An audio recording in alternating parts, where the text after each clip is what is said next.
શ્રી સ્વામિનારાયણ ભગવાનની જય. હરિભક્તો મિત્રો સર્વને જય સ્વામિનારાયણ. હરિભક્તો મિત્રો, આજે આપણે ભગવાન શ્રી સ્વામિનારાયણ જીવન ચરિત્ર ભાગ 14માં બે પ્રસંગો જોવાના છીએ. પ્રસંગ 1. શ્રી હરિના દીક્ષિત મોટા યોગાનંદ સ્વામી પોતે બહુ સારા ગવૈયા હતા. તેઓ મુક્તાનંદ સ્વામીના મંડળમાં કાયમ રહેતા અને કીર્તનો ગાઈને શ્રી હરિને રીઝવતા. ગોહિલવાડના ગામડાઓમાં સદગુરુ મુક્તાનંદ સ્વામી અને મોટા યોગાનંદ સ્વામીએ વિચરણ કરીને એ વિષમ કાળમાં સત્સંગ કરાવ્યો છે. એક સમયે મોટા યોગાનંદ સ્વામી પોતાના મંડળ સાથે વિચરણ કરતાં કરતાં ભાવનગરમાં દેવજી ભગતની ધર્મશાળામાં ઉતારો કરીને રહ્યા હતા. સંતો દિવસે એક વખત ભિક્ષા કરવા જતા અને આખોય દિવસ ભજન કીર્તનની આહ્લેખ જગાવીને મુમુક્ષોને પ્રગટ પ્રભુની ઓળખ કરાવીને મોક્ષભાગી બનાવતા હતા. એક રાત્રિના સમયે સહુ ભક્તજનો સાથે યોગાનંદ સ્વામી કથા વાર્તા અને ગાવાનું કરતા હતા. એ વખતે ભાવનગરના રાજા વજયસિંહજીને મળીને ગામ શેલણા ભામોદરાના દરબાર ઓઘટ ખુમાણ અને વાજસુર ખુમાણ બેઉ ધર્મશાળા તરફ ચાલ્યા આવતા હતા. મોડી રાતના શીતળ શાંત વાતાવરણમાં યોગાનંદ સ્વામીનું શ્રીહરિની મૂર્તિમાં એકાકાર થઈને ગાયન સાંભળતા જ તેઓ બંને સ્થિર થઈ ગયા. બંને રસ્તામાં ઊભા રહ્યા ને બેઉને અંતરમાં ભીતર સુધીએ શબ્દો ઊંડા ઉતરી ગયા. બેઉ ભાઈઓએ સુમધુર કંઠે ગવાતું ગાયન સાંભળવા ધર્મશાળા તરફ વળ્યા ને સભામાં આવીને સહુ સાથે બેઠા. જ્યારે કીર્તનનું પદ ગવાઈ રહ્યું ત્યારે બેઉ ભાઈઓએ સ્વામીના ચરણે આવીને પગે લાગીને સન્મુખ બેઠા. યોગાનંદ સ્વામીએ તેમને ઉપદેશની વાતો કરીને શ્રી હરિના પ્રગટપણાના મહિમાની વાતો કરી. સાથે સાથે 84 જાતની યોનિમાં ફરતા ફરતા આ મહામૂલો માનવ અવતાર મળ્યો છે તો આ જન્માળો સફળ કરી લેવા ચોટદાર ચાપખાઓ મારીને અંતરને ભેદી દીધા. ત્યારે ઓઘટ ખુમાણ અને વાજસુર ખુમાણ કહે કે અમને પ્રભુ શ્રી હરિના આશ્રિત કરો. ત્યારે યોગાનંદ સ્વામી એમને મર્મમાં કહે, દરબારો, ઓલી કહેવત છે એ પ્રમાણે કહણી મિસરી ખાંડ હૈ ઓર કરણી તાતા ઝેર. તમારાથી શ્રી હરિના પંચ વર્તમાન નહીં પડાય, માટે તમે બેઉ હજુ એકવાર વિચાર કરી લ્યો.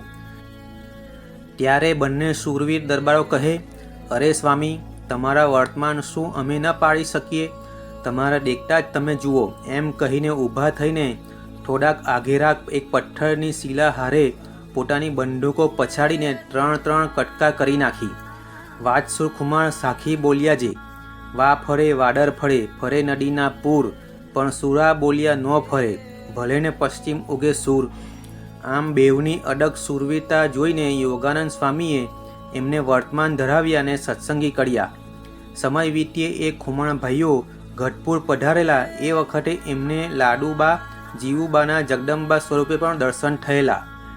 એક સમયે ભાવનગર રાજ કચેરીમાં જ્યારે પ્રસંગોપાત ભાયાતોની મિજબાનીમાં સહુ કોઈ ડાયરામાં આ ખુમાણ ભાઈઓને વેશથી દારૂની પ્યાલી પાવા સારું આગ્રહ કરવા લાગ્યા. ત્યારે તેમણે તલવાર પોતાના ગળા ઉપર મેલીને કહેલ કે બાપુ, આ તલવારથી માથું વધેરી નાખીને દારૂ રેડી દ્યો, બાકી જે મુખે સ્વામિનારાયણ નામરૂપી અમૃત પીધા એ મુખેથી હવે દારૂ નહીં પીવાય. આમ તેઓ સત્સંગના પંચ વર્તમાન પાળવામાં અતિ ખબરદાર થઈને શૂરવીરપણે પાળતા હતા. પોતાના ગામ શેલણા ભામોદરામાં તેઓ વારે વારે સંતોને તેડી જતા અને સમાગમ કરીને પોતે શિર સાથે સત્સંગ પાળતા. એમના ઘરે યોગાનંદ સ્વામીને તેડી જઈને અવારનવાર કીર્તનોનું ગાવણું વગેરે કરાવતા. ગામના બીજા મુમુક્ષોને સત્સંગમાં જોડતા.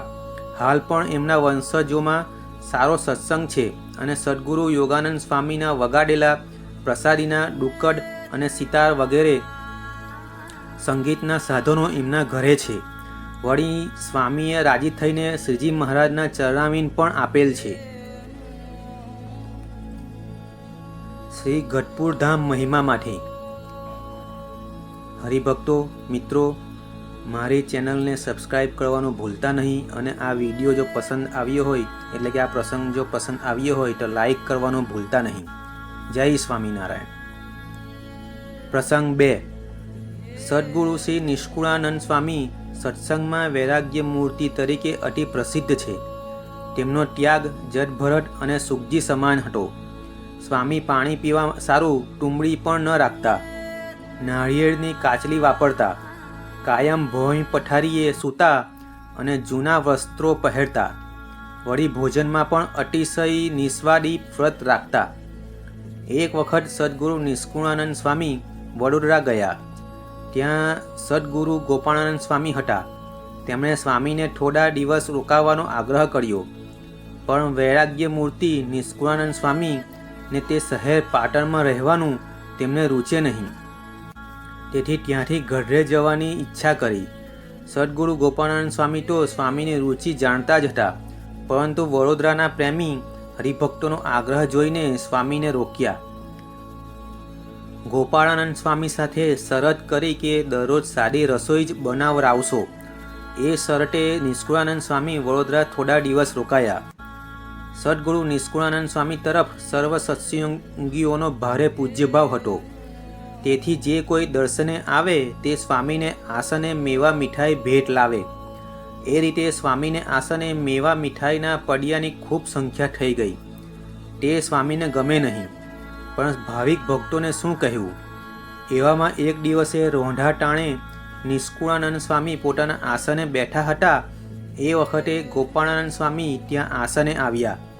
ત્યારે મોકો જોઈને નિષ્કુળાનંદ સ્વામીએ ગોપાળાનંદ સ્વામીને એક દ્રષ્ટાંત આપીને પોતાની સ્થિતિનો ખ્યાલ આપ્યો કે સ્વામી, મોટા શહેરનું સેવન તો મને જાણે ઓલી એક ગરીબ ડોસી હતી જેને પોતાના રાજાની ઓળખાણ થઈ હતી.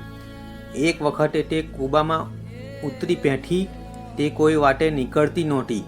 આથી ડોશીએ રાજાને અરજ કરી કે મારા કૂબામાંથી આ કૂતરીને કઢાવી દો ને. આમ ડોશીની અરજ સુણીને નગરના રાજાએ તો તુરંત જ એના સેનાપતિને હુકમ કર્યો કે જાઓ, કૂતરીને ટોપે ઉડાડી દો. પછી તો રાજની કુમક આવીને ડોશીની ઝૂંપડી પાસે ટોપ મંડાણી. તેથી કૂતરીની સાથે કૂબો હોટન ઉડી ગયો. એ જ પ્રમાણે મારે આપના જેવા મહાન સદગુરુના મિલાપે અહીં વડોદરા શહેરમાં રહેવાનું થયું. તેમાં મારા આ શરીરરૂપી કૂબામાં ભૂખરૂપી કૂતરી પેઠેલી છે, પણ તેને કાઢવામાં તો આ મેવા મીઠાઈના પડિયાની ટોપો મંડાણી છે. તો તેમાં મારા જેવાનો કૂબો સલામત કેટલા દિવસ રહેશે? આ સાંભળીને સદગુરુ ગોપાળાનંદ સ્વામી હસવા માંડ્યા ને સદગુરુ નિષ્કુળાનંદ સ્વામીના વૈરાગ્ય ભાવને પૂર્ણપણે પામી ગયા.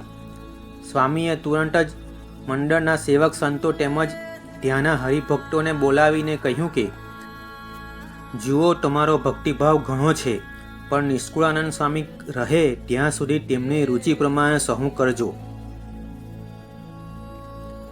નંદ સંતોના જીવન કવનમાંથી. જય સ્વામિનારાયણ. હરિભક્તો મિત્રો, તમને જો આ વિડીયો, આ પ્રસંગો સારા લાગ્યા હોય તો જરૂરથી લાઈક કરજો, બીજા બધાને શેર કરજો, જેથી તેમને પણ આ પ્રસંગો જાણવાના મળે. અને હા, કંઈ તમારા સુઝાવ હોય તો કમેન્ટ કરજો. અને મહેરબાની કરીને મારી આ ચેનલને સબસ્ક્રાઈબ કરવાનું ભૂલતા નહીં, જેથી આવનારા નવા વિડીયો તમને સમયસર મળે. જય સ્વામિનારાયણ.